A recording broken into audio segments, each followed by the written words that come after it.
What's going on, my dudes? This video is about how to hunter, at least as a void hunter, that is. What I want to try to convey and teach, and whatever you want to call it today, educate maybe, is that the way that I see a lot of people play hunter subclass when it comes down to void and the use of the tactical dodge and visibility, it's not that you're using it incorrectly, but I do think it is non-optimal. Let me explain.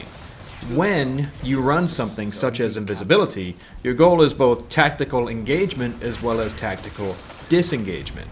And what I usually see is a lot of engagement and not a lot of retreat, which leads to something of an even 1-to-1 ratio for kill to death. I know the almighty number in this game is KD ratio. No one looks at ELO, no one looks at anything else besides what your magical number says beside your name. Doesn't leave a lot of room for error, doesn't leave a lot of room for fun. So what I want to do is help some of you guys out there play this subclass, which is, I would say, arguably my speciality, a little bit better, a little bit more optimally.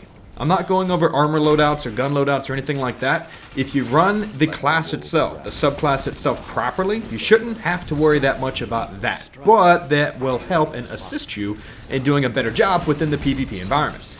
The gameplay footage that you're seeing is me specifically and tactically choosing which engagements I want to take, and why I'm taking them is something that I'm going to explain. This is kind of a live commentary, but it's more just me reacting and, letting you know what my thought process is to parts of the game. If you have a Titan on your team, your job is to follow. You are now the anchor point to that Titan, meaning you engage whenever they engage, and you try to follow up or finish off whoever they were working on.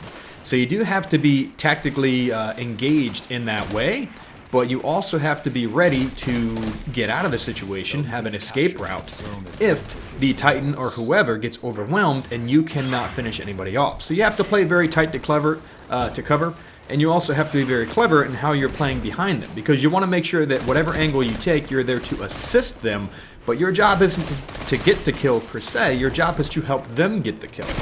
Now, staying invisible means that you are not the target directly. It also allows you to escape and live so that you can come back into an area and take it over if you need to.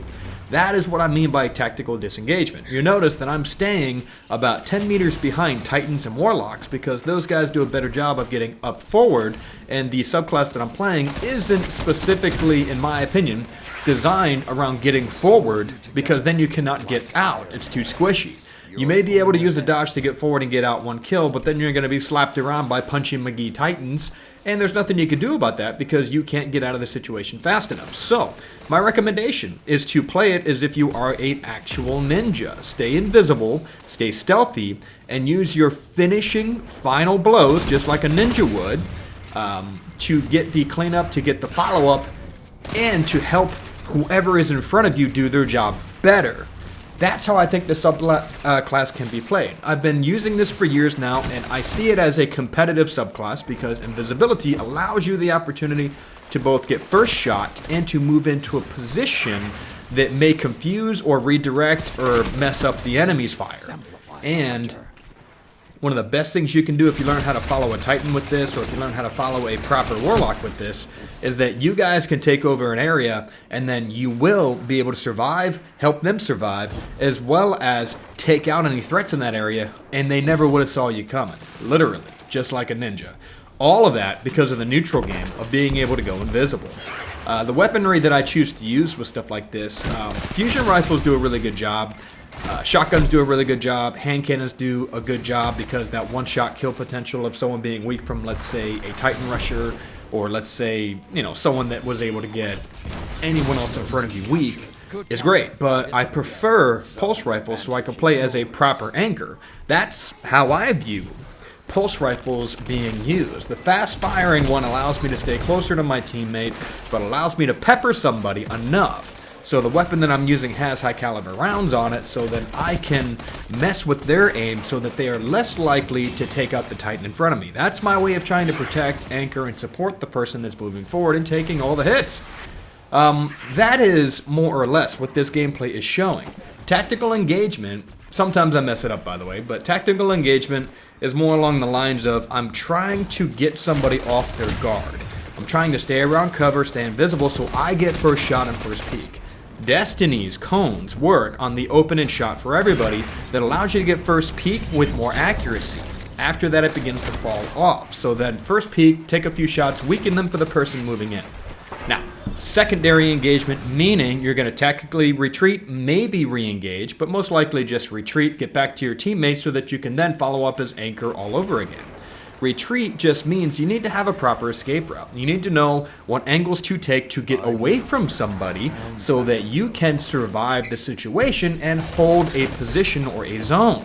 That is what I mean by disengagement. If you're in a losing engagement, stop trying to force the issue. Unless there's no other way out, meaning you're on a 3v1, a 4v1, whatever it might be in a 6s environment, where somebody can actively start to take you out and you have nothing to do, then your job will be to grenade them, to smoke them, and to try to damage them enough for whoever follows you up to finish up what you are doing, but shouldn't have been there in the first place.